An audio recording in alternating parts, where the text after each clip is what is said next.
the DJing industry is like, from what I've researched and kind of know just from listening, is it's like primarily like a male dominated industry, right?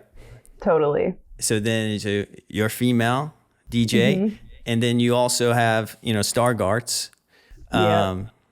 So that kind of puts you in a really unique position as a DJ. Do you think that fuels you, or do you think it's not even part, or are you like conscious of that, or like how does that impact your like thoughts? Yeah. So as far as being a woman in the industry, it's definitely getting a lot better. Yeah. There's a lot more women that are at least like getting interested in DJing and getting those opportunities of like playing at nightclubs. Like there's a girl in my town now. I've always been like the only girl DJ, and finally we have like another girl who's behind the decks. Yeah. I'm like, oh, thank you. Like, because so there's no beef. There's no like, I'm the only DJ around here. It can't be like that. You gotta support your girlies, because if it was like that, then I feel like that would be so discouraging for other girlies to hop in it, and it would keep it kind of like the boys club that it has been. So, we all got our own style and our own way of doing things, but for sure. I always want like new minds behind the decks, because everyone has their own interpretation of what they think like a good night at the club is. So might as well hear what some other cool little gal has to play. Oh, definitely. But so the competition of that is starting to like level out more, getting more girlies, which love. As far as other blind DJs, not too many. There's a few out there, but that's definitely where I get the most like questions and insecurities and stuff, like weird things that happen at the crowd, like with crowds. Yeah. Because most DJs, most of them use computers, and so people will come by and like look behind you or see what you're doing. Yeah. And when they see my stuff is zoomed in like crazy, I use a Mac, and so I use I don't even know what button this is, but I press like one of these buttons and then zoom in with 2 fingers, and it makes my whole screen huge, and that way I can see it pretty good. Yeah. And people will be like, whoa, what are you doing? Like, that's crazy. Are you blind? You're blind. That's crazy. And you're like, like, it's a drunk college kid. Like, it's okay. Yeah, like, yeah, I am. Why don't you just wear contacts? Just put in contact, stuff like that. And so that's definitely like the hardest part. It just like triggers insecurity pretty easily. Yeah. There's so much ignorance out there already when it comes to like blindness and people not really understanding that it's a spectrum.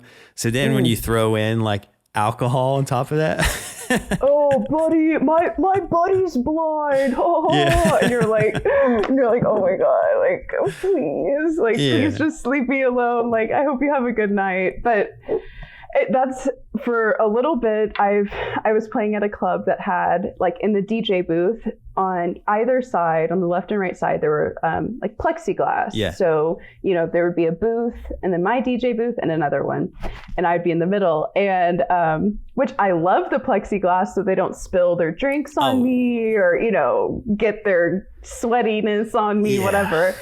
But they will like put their head up against the plexiglass and stare at my screen and be like just point at my eyes, point at their eyes and be like, what are you doing? And oh dude, for the first few months of me DJing at that bar with that plexiglass, and kids would just be looking at me like a fish at like an aquarium. Yeah. And I knew that they were trying, and maybe this is me projecting my own insecurities onto them, but in my head, I was thinking that they're thinking like, what is this freak girl doing? Like, what? Oh my God. Why can't she just do it normal? And so it would get me so bad in my head that sometimes I would literally like duck down underneath my DJ booth, like grab my phone, just like start scrolling and just be like, just breathe.